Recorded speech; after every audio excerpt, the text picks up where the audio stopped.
తెలంగాణ కోసం ఉద్యమించి ప్రాణాలర్పించిన వారిని ఆదుకుంటామని ఎన్నికల సమయంలో ఇచ్చిన కాంగ్రెస్ పార్టీ అధికారంలోకి వచ్చాక పూర్తిగా విస్మరించిందని తెలంగాణ రక్షణ సేన సిద్దిపేట జిల్లా ఇన్ఛార్జ్ కొట్టాల యాదగిరి ఆరోపించారు.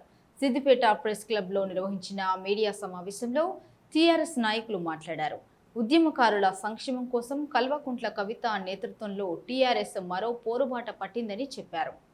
జూలై 2న ఉద్యమకారుల కోసం చేపట్టిన భూ పోరాటానికి జిల్లా వ్యాప్తంగా పెద్ద ఎత్తున తెలంగాణ వాదులు తరలి రావాలని పిలుపునిచ్చారు. ప్రాణాలు అర్పించినటువంటి అమరవీరుల కుటుంబాలకు, తెలంగాణ ఉద్యమంలో పాల్గొన్నటువంటి ఉద్యమకారులకు గత ఎన్నికల్లో గౌరవ రేవంత్ రెడ్డి గారు వారిని ఆదుకుంటామని హామీ ఇవ్వడం జరిగింది. 250 గజాల భూమి, ఇంటి స్థలాన్ని, అదేవిధంగా పెన్షన్ ఆర్థికంగా ఆదుకుంటామని చెప్పడం జరిగింది.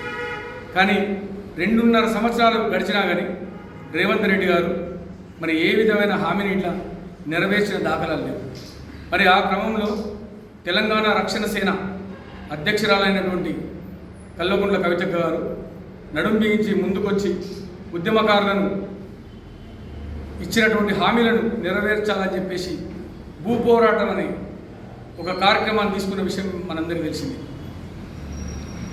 మరి ఈ ఉద్యమంలో పాల్గొన్నటువంటి ఉద్యమకారులకు జూన్ 2వ తారీఖు నాడు తెలంగాణ ఆవిర్భావ దినోత్సవం నాడు మరి గౌరవ ముఖ్యమంత్రి గారి నోట నుండి ఏదన్నా తీపి కబురు వస్తుందేమని ఉద్యమకారులకు ఆ రోజు నువ్వు ఎన్నికల్లో ఇచ్చిన హామీల గురించి ఏమైనా మాట్లాడుతావేమని చెప్పేసి ఉద్యమకారులు ఎంతో ఆశతోని ఎదురు చూడడం జరిగింది.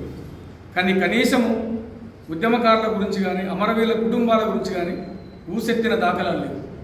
ఈ క్రమంలో మరి రేవంత్ రెడ్డి గారు మరి మీరు చేసింది ఎన్నికల టైంలో మరి వాగ్దానాలు చేసి గద్దెనెక్కిరు. మరి ఈరోజు మీ ప్రభుత్వం ఉంది, 2.5 సంవత్సరాలు గడిచినాయి. కానీ అమరవీరుల కుటుంబాల గురించి కానీ, మరి ఉద్యమకారుల గురించి కానీ ఏ రోజు మీరు మాట్లాడతలేరు. కాబట్టి తెలంగాణ ఆవిర్భావ దినోత్సవం నాడే కల్వకుంట్ల కవితక్క గారు ఒక మాట చెప్పడం జరిగింది.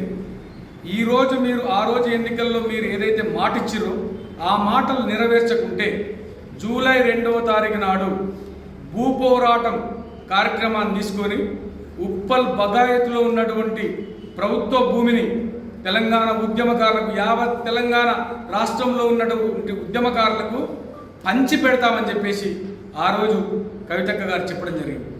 మరి దాదాపు 1 నెల రోజుల నుండి మేము వెయిట్ చేయడం జరిగింది. మరి ఇప్పటి వరకు ఇట్లా తెలంగాణ ఉద్యమకారుల గురించి కానీ, అమరవీరుల కుటుంబాల గురించి కానీ మీరు ఏ రోజు